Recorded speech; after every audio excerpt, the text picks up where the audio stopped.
Grand risings to all of you beautiful ladies. Happy hump day. Okay, I hope that you guys are having a great day. Excuse the noise in the background. I am currently actually really making my bed up. Okay, so the other day I spoke to you guys about semen retention for the men. Okay, and I told them the importance of how to make them strong, to help them to be able to hold on to their money and hold on to their minds and hold on to their manners, and make them at ease and at peace. So it was actually advice that was rooted and based in love. Okay, so that probably rocked a few cages and rattled a few people up, which normally stuff that you never heard of will. And what it does is, if you've never been, exposed to anything like that, it induces fear. So some people will respond out of fear by being offended or by being irritated or, trying to debunk what you're saying. And that's fine. You can spend your energy doing that. But today we're going to be talking about for the women, okay? Now we've already known, okay, that I've been saying we should practice abstinence for a while. Just give it a break. Okay, I'm currently practicing abstinence and enjoying it.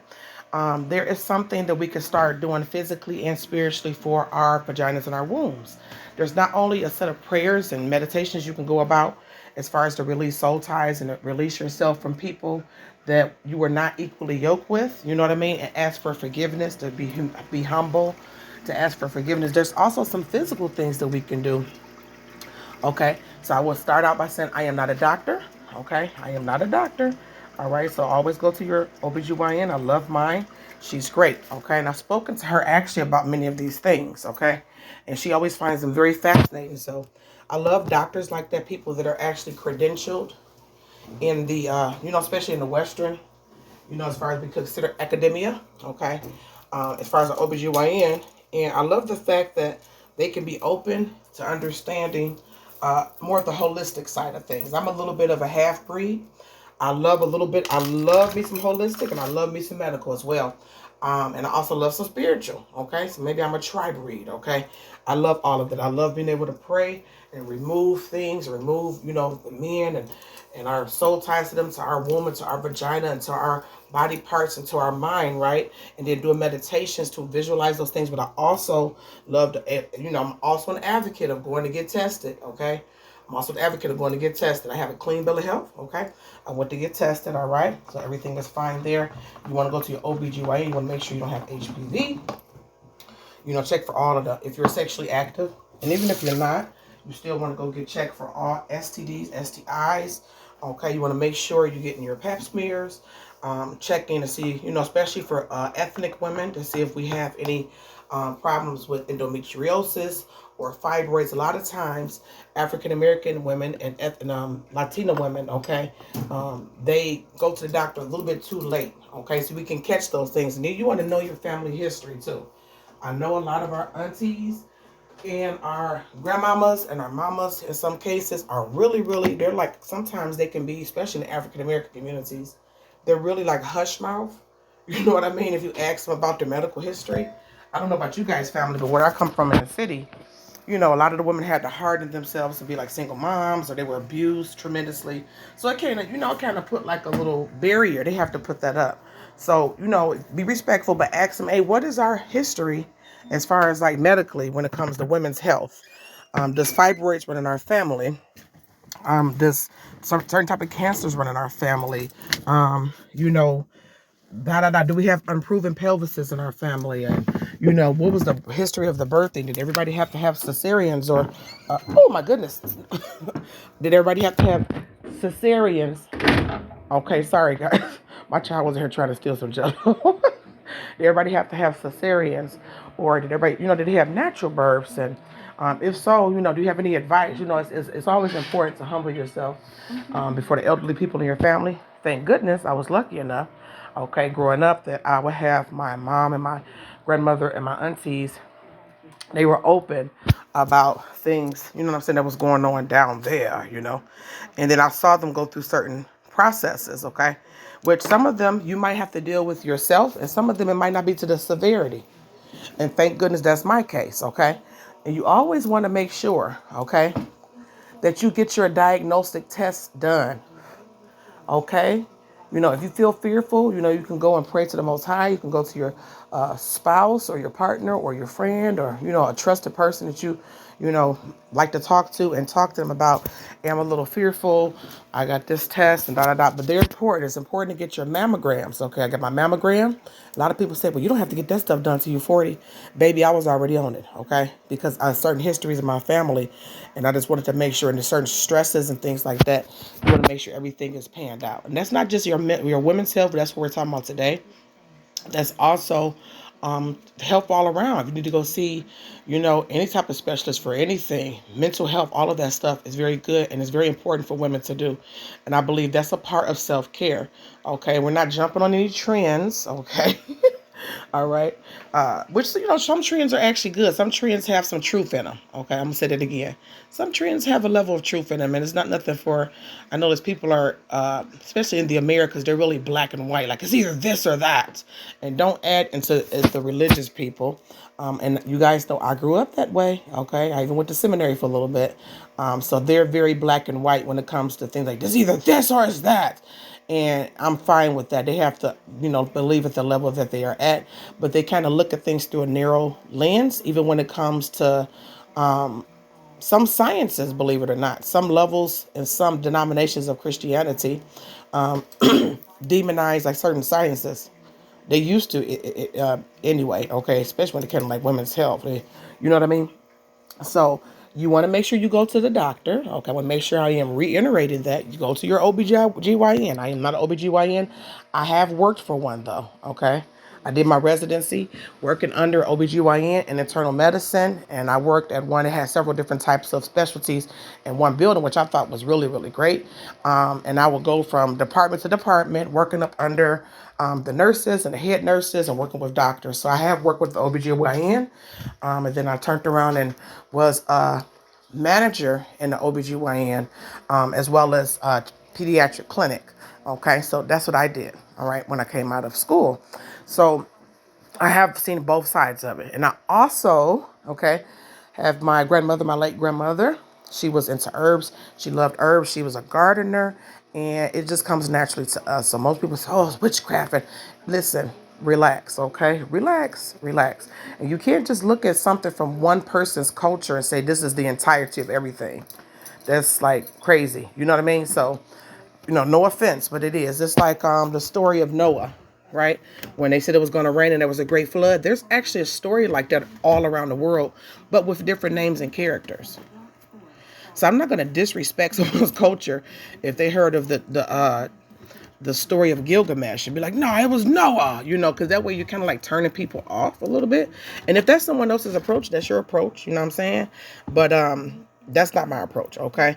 That is just not going to be my approach over here. So I like to make sure we are spanning it out the same way I did when I spoke about the men, when I spoke about the spiritual, physical, and the emotional benefits of semen retention. We also want to talk about the spiritual, physical, and emotional benefits of women being abstinent and then taking care of our vaginal, our uterine health, our breast health, you know what I mean? And then that'll help with our mental health if we have to seek some help in those areas as well. Okay, so again, go see your OBGYN. Okay, I see mine. Okay, I'll call her if anything comes up or if I have any questions. You can call them. You can develop a rapport with them. I know the nurses there, you know what I mean? And they will talk you through any type of diagnostic procedures you have to get done. If you have any type of issues or any type of thing going on with your womb, that doesn't mean that you're cursed. Oh, because I know the spiritual or the Christian people love to know it could be some things that run into your family. And there's some things that you can modify and you can reach out to your doctor and ask about those things. Okay. You also want to ask, you can make a nice relationships with the nurses as well. So we want to make sure I'm saying that, okay? Now, when it comes to the spiritual side, your spiritual practice is your business, okay? I'm not going to tell you what to do there, but, prayer, meditation is good as well. And as well as I like to humble myself before a higher power and ask them to remove any soul ties that I have with someone that I've had sexual intercourse with.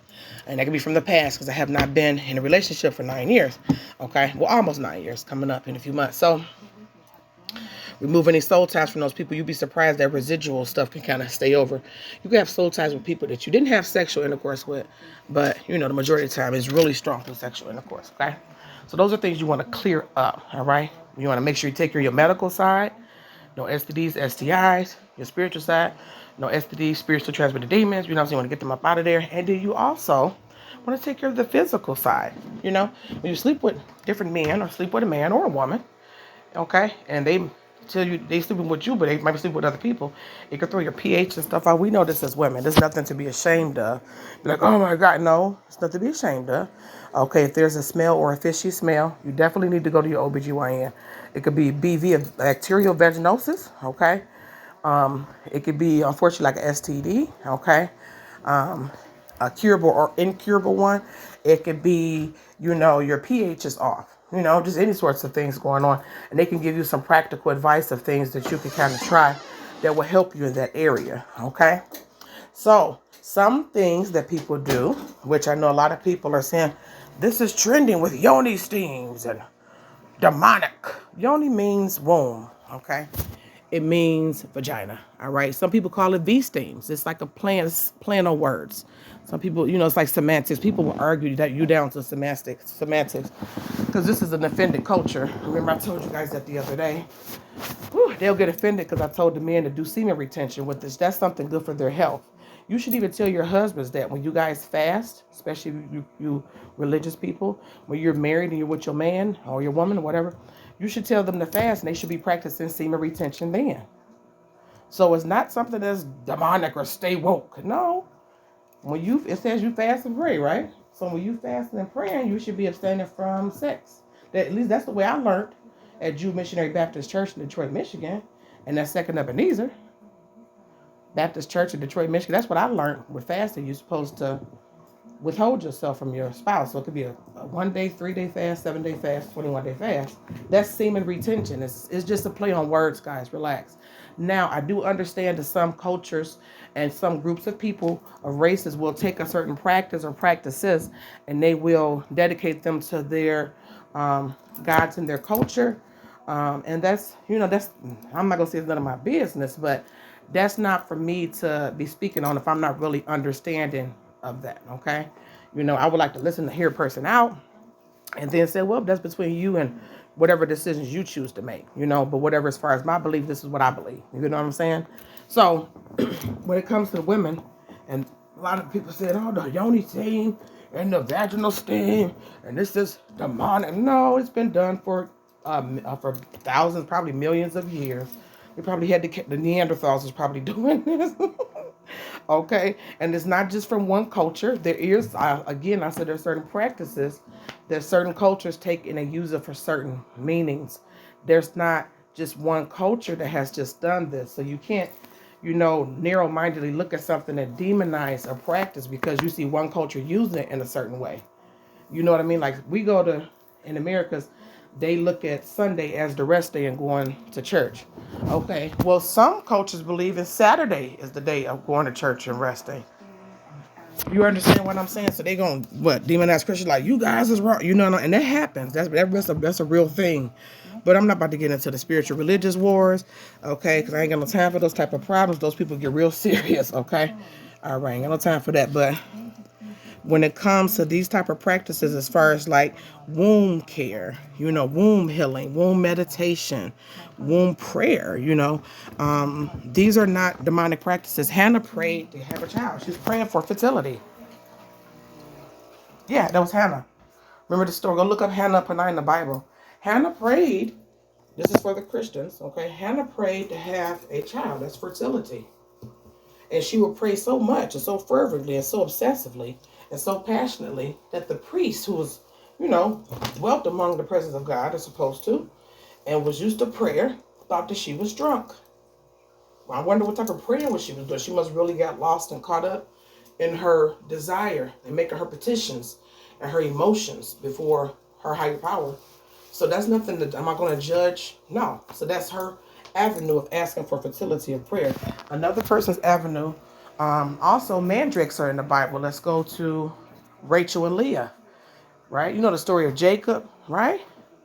Jacob wanted Rachel. She was the most beautiful sister, but he got with Leah, cross-eyed. They call her tender-eyed Leah. He got with her, right? Slept with her, had many babies with her. He didn't want her, but he liked to sleep with her. She had tons of baby by him. And he wanted Rachel, and she was the most beautiful, but she couldn't produce anything.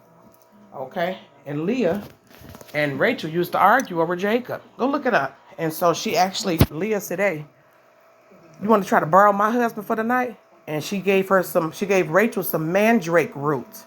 Mandrake root is a herb, okay, and it's known to have fertility rights. So that stuff is all witchcraft with them herbs, and you understand. So we have to relax and come, like, bring it down a little bit and show respect, not only for Christianity, you know what I'm saying, because it has foundational truths in it, and it's a beautiful practice, and it has very beautiful people in it, okay. But the same way you have people that use it right, you have people that use it incorrectly, okay. And nobody's perfect, so some people could be misinformed. Okay, I mean, I probably could be misinformed on things, and then if I go back and research and study things, I can say, okay, right? All right, so I don't want to just take one standpoint from one culture that practices something and say, this whole thing is ridiculous, okay? Because I could do that with dreadlocks. Some people use dreadlocks as a style, as a spirituality. Some people really use it as a style, protective style. Some people just like it, make them feel natural. It's your intentions behind something, okay? It's your intentions behind something. All right, so let's talk about this. We want to do womb meditation. We want to do, removing soul ties, asking our higher power, please remove these soul ties from me. I want to be given over to you. I want to be given over to my husband, right? Purify my heart, remove bitterness out of my heart. I know it's a black one. Hey, don't play those games with us, right? I get it. We're on guard. We upset. We're going to get you straight. And a lot of those personality traits can translate into our spirituality, okay? But I believe that the Most High is understanding, okay? He's the most understanding, beautiful, beautiful being. And he does understand that, okay? And eventually, if you keep going to him, he's going to start softening you. And then he'll begin to show you not to be so harsh and hard towards, it's a time and place for everything, okay? When it comes to understanding stuff, you can't just deem everything as one thing and you really don't know the entirety of it. That's kind of like how I feel how people judge me. They'll see a video and, I pick up. No, you don't know the entirety of somebody. And they'll judge off of one video. You uneducated? No, I'm not. Very, very much educated. Very much so. And I bet you they be all out at the club. No, I ain't been to the club since I was 22. I'm not saying there's nothing wrong with that, going to the club. I'm just saying people have judged me off of one thing and didn't understand the entirety. So it is with certain practices. If you feel comfortable doing womb meditations, they have some beautiful ones. You can go check out my podcast at Humble Dame. Okay, that's HUMBLEDAME. Go check it out, whatever your podcast outlet is. And I have one on there with this beautiful young lady where we did a womb cleaning, okay? And we did that spiritually as far as meditation, using the power of our mind, okay? And for the Christians, the Bible does say casting down every vain and evil imagination that exhausts itself against the knowledge of God. Well, the knowledge of God wants us to be free and clean and clear. So if I'm using my mind to imagine removing things from my womb, removing men out of my heart, out of my womb, out of my body space, then I believe that it's a good practice. My intentions of it is to be closer to my Creator. So you can't demonize that. Or you can, and you would be severely misinformed, and that is your choice, okay? Being misinformed is a choice. So you can also do vaginal steaming. Some people call it yoni steaming, okay? Okay, we're going to get to this beautiful information that I have here. It's not just Google. I have tons of books on it. You guys can go check out some of my list of books and stuff that I state on some of my podcasts on these type of matters, okay? But vaginal steaming, also known as yoni steaming. Again, yoni is just a word. Let's not, get caught up in a trigger on a word. It means womb or vaginal, okay, space, okay? Let's remove that yoni. If you don't like the yoni, you can say vagina, vajayjay, coochie, you know what I'm saying? Or poo nanny. Some people say pussy. So is this the name of our beautiful doors that open up into our beautiful womb, which is our sanctuary that holds our babies, that grows our baby by the power and the immaculate, beautiful design of the Most High, okay? The magnificent design of the Most High to help us to be able to grow something inside of our body, another human being. It's a miracle, truly. Okay, so it's nothing to be ashamed of, but as far as the vaginal steaming, or they call it smoking in some African cultures, some of them use coals, okay? It is an ancient, and this is been done around the world, okay? As far as parts of Asia Africa, Australia, and South America for centuries. This is something they may say that's trending, but there's nothing new under the sun. Okay, I could see some of this stuff coming back into style when I was in middle school. Like, whoa, where's these clothes coming from? Like, what is it? You know what I'm saying? So which I think but it's kind of funny, but it's kind of cute at the same time. So stuff come back around in style. You know what I'm saying? They come back around in style, like them long nails. Remember that was back in the '90s. They're really like, but now they came back in style with a vengeance. Okay. All right. They walk around here with these Dracula nails. The stuff just comes back into style. So it's something, and it's just a practice that women use to allow the warmth of that herbal steam to permeate the vagina, to cleanse and revitalize the uterus. Okay. So if you know anything about herbs, if you take medicine from a pharmacia, a lot of them are based off of herbs, okay, and plants and things that are already in nature, which the Most High in the text, in the scripture, also says that he given every green herb for us to use. And it says better is the dinner of herbs, right? Okay, go look at it. I think that's in Proverbs, okay? I may not be saying it correctly, but I know it's in there. So herbs are not a demonic or evil thing. Remember, I just told you, Leah gave Rachel some mandrake root because she wanted to get with the man. She said, I'm about to sleep with him tonight. You get him tomorrow. They traded off. Here goes some mandrake root. I know you got a problem getting pregnant, right? So this is something that is in the text. So I'm trying to show respect for every, culture, for the Asian people, for the African people, for the Australian people, for the South American people, for the, women, right? For different spirituality practices, okay? That does not bother me. I'm not going to demonize it because I don't truly understand it. And I also understand I grew up in a Christian faith, which is why I'm pulling on the scriptures to show you if you do something, there's some truth and there's a thread of truth in it, and even in our Bible. And this is, a lot of people don't read it, or they just haven't had the time, you know what I mean? They haven't came across it yet. Everybody has their own, journey. And the reason that I'm being so careful in my speaking, because I know that, again, like I said the other day, it's like I was harsh with men. I don't hate men. I love me some men. I love me some men. And that was spoken out of love. I love to see our kings walk around here glowing. Look good for me. You know what I'm saying?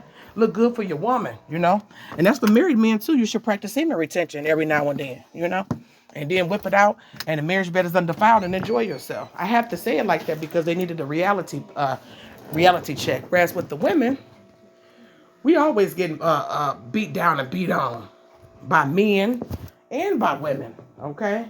Like, even women of our own color, they don't understand certain things, practices. They like to demonize, and so it's like our communication is full of shame and correction, that type of thing. It's like, relax. Like, you don't particularly understand the entirety of something.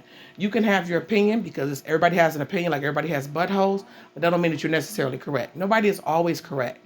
Okay, especially not me. Like when it comes to drag, I don't know nothing about no dragons. So I'm not gonna speak on it. Okay, so it's just a practice of that. You could use lavender. If you don't feel comfortable, like I don't want to do that vaginal steam. And then also I saw something with the squat position. A lot of women used to squat. There is certain cultures, again, with the certain postures and practices. There are certain cultures that took it and they dedicated that position and that practice unto their gods. But there's other cultures that don't even know who that God is and they don't do that. They're like, no, I do this to the Creator to show him I want him to clean my womb out. Right? So it's not, you know what I mean? It's not just set in stone like, don't do, you know what I'm saying? But if you feel uncomfortable, okay, because everybody, you can do whatever you feel comfortable with. You can just simply we all like to take a bath, right? Some people, again, the bath, they use it in ritual ways. And Christians do use the water as the baptize, and so do other religions use it to baptize and ask a spirit to come into you, right? And ask you to be clean. That's a ritual bath. You're doing it unto your God, right? But you call it baptism. Other cultures may use it for something completely different. So they may look at what we're doing and say, what is that about? Oh, the Holy Spirit, you know what I'm saying? So that's why I like to kind of give people a little bit of wiggle room when it comes to that. That's why I didn't hit it from the spiritual side as far as like saying this and that, as far as when it came to the men for semen retention, because that'll kind of like turn people off a little bit and then it kind of make me look like I really am like narrow-minded. So I want to make, show that I'm open-minded. I'm not just like, I'm going to try anything. No, but I am open to listen and understand other people. Okay. If you say that, well, I ain't about to be doing that. Well, according, this is for the Christians, the Apostle Paul, they love the quote the Apostle Paul. He did the same thing. He was not offended by people worshiping their other gods amongst them. Go look it up. It's in there as well. And he saw a stone or a statue, said it says the unknown God. He found a way to speak to them and said, see this stone? This unknown God is my God. He just wanted to speak to relate to the people. See, we can relate to people without always rebuking them all the time. It's not always necessary. And it can be extremely off-putting. Okay, extremely off-putting. All right. So I wanted to make sure if you feel uncomfortable with that, with it, like I don't want to do any meditation and, okay, we'll just say you some prayers. That's basically very similar to the same thing. If you don't want to do any vaginal steams, you don't have to squat. There's different positions you can do. I like to get on my hands and my knees, and I like to sit with my tooted and booted and just twerk, twerk, twerk, and move all of that stuff on about. If you don't want to do that, you don't have to follow a certain recipe. You can look up what recipe or what herbs feel best for you. I love to use lavender. I love lavender. So I use lavender a lot. I love lavender and rose. I just love it. And it has antibacterial qualities to it. And the rose is soothing. It has a sweet smell. If you don't feel comfortable with the steaming, there are some smoking that some indigenous or different people around the world use. They may use coals, right? And they'll put different scents upon it to let that smoke just go up there. You're asking for it to just be cleared out and clean, okay? Some people believe in drinking clove tea. Clove, okay, yeah. They believe it really, cleans the vagina out. And then if not, just take you a good old bath. Take you a good old bath. Put some lavender, put some essential oils in that. In a, more westernized, safe, and label it self-care. Because, you can see we basically kind of doing similar things. Take your nice bath and just open your legs up and let that swoosh through and cleanse out all of those men or women, whatever you like, and just say, I want to release all of those people. I forgive all of those people. And I want myself to be clean. Go to your OBGYN, say your prayers, and you have a wonderful day, okay? This is for the women. We can be able to release things and start to let stuff go. If anger comes up, let that come out. People demonize anger too, and I'll talk about that in another podcast. But let the anger come out. The Bible says be angry and sin not, okay? So it's okay to be angry and stuff, be upset. And if you do sin, repent. Because it says the righteous man falls 7 times in a day. So even the people that are most self-righteous, they've sinned 7 times in a day. So you have to ask yourself, have you repented about what you sinned for? Stop pointing your fingers at people. Stop being narrow-minded and demonizing stuff that we don't particularly all understand. And we can't put one practice on one culture because several cultures around the world for centuries have been practicing these things for different reasons. Your intention matters, okay? All right, so just take you a bath, say you a prayer, put you some music on, and let's start to release the past. Let's hold ourselves, clank down on them, enjoy our abstinence. And then what my intent is to do is to release everyone and then just to wait on my Most High to give me some companionship in the form of a man. One man is enough for me. No judgments to anybody else, but one man is enough for me. For companionship, for love making, because I don't want to just be, banging on the body, for love making and for building with. Okay, that's my intentions. Whatever your intentions, that's personal to you. You guys have a wonderful day. This is Humble Dame, also known as Diamond Lioness, also known as Diamond Chronicles. Over and out. Let's seek understanding. Peace.